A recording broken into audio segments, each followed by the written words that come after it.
Stepdad shells out $40K only to be snubbed at stepdaughter's wedding. What he did next will shock you. My stepdaughter will be getting married on August 3rd. The wedding planning has consumed most of her and her mother's life for the past 6 months. I say her mother because we aren't married, though we've lived together for 10 years. My stepdaughter graduated last December from university. I paid for her to go to college. Although it was a state school, it still cost $40K. She does not have a job and has been living with us for the duration of her college career and since her graduation. I also bought her a car to commute when she finished high school. From time to time, her deadbeat father would pop into her life and she would fawn all over him. Although he has not contributed a cent to her education or paid any child support, which is my girlfriend's fault as child support was not part of the settlement, she still loves him and wants him in her life. He stays long enough to break her heart by skipping town and breaking some promise he made to her. The wedding venue holds 250 people max. I gave them a list of 20 people that I wanted invited, considering I was paying for everything.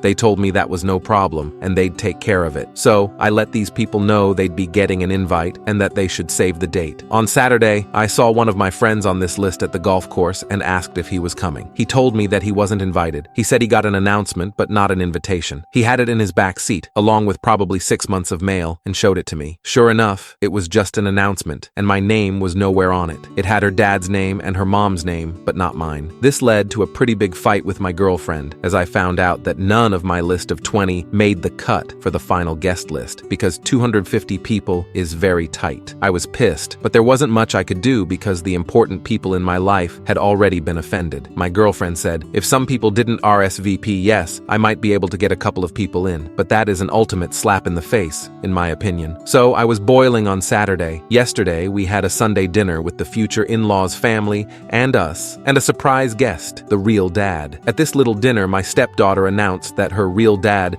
was going to be able to make it to her wedding, and that now he'd be able to give her away. This was greeted with a chorus of, "Oh, how great," and "How wonderful." I don't think I have ever felt so angry and so disrespected. I was shaking. I took a few seconds to gather my composure because I honestly wasn't sure if I would cry or start throwing punches or both. Once I was sure I'd be able to speak, I got up from my chair and said I'd like to make a toast. I can't remember exactly what I said, but the gist of it was this: I'd like to make a toast. The sound of spoons against glasses rings in my ears. It has been my great pleasure to be a part of this family for the past 10 years. Aw, how sweet. At this point in my life, I feel I owe a debt of gratitude to the bride and groom because they have opened my eyes to something very important. Confident smiles exchanged. They have shown me that my position in this family is not what I once thought it was, and now a glimmer of confusion and shock begins to spread on the faces in the room. Though I once thought of myself as the patriarch or godfather of the family, commanding great respect and being sought out for help in times of need, it seems instead that I hold the position of an ATM,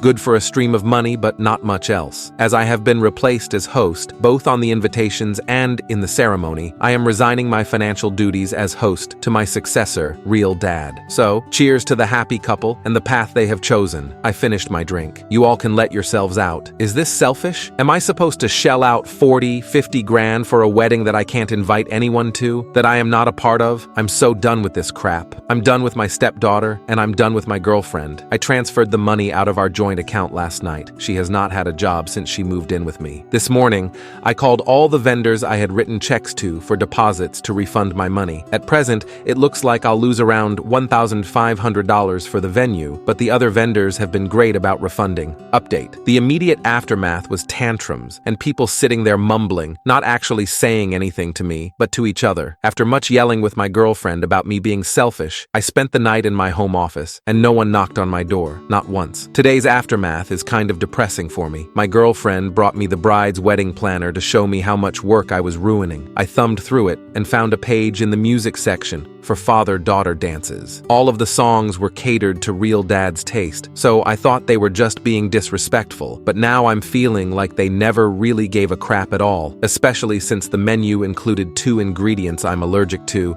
which actually made me laugh. Either way, I'm glad to be done. I returned the planner and asked her when she and the bride could move out. Also, I never promised to pay for the wedding. I offered them the use of my home when they were sure it was going to be small, but other than that, all I've heard heard is how it's the bride's family that should pay, so let it be the bride's family then, aka not me. Update 2. Girlfriend and bride are now moved out. They are moving in with the groom. It was very hard not to be petty with some of the belongings they took with them, but it's done, and I switched out the locks. Now it's time for a brew. I can't believe how popular this story got, but I feel good to be given support by so many. If I find out what happens with the wedding, I will let you know, but I can't guarantee that I will put in the effort to find out. From what I've heard, they are trying to scale things back and get his parents to help out. My girlfriend burned bridges when I found out she tried to write herself a check on our joint account the day after the unpleasantness. By then, I had already moved the money, so I guess I'm a bigger ass than her, but I could feel it coming.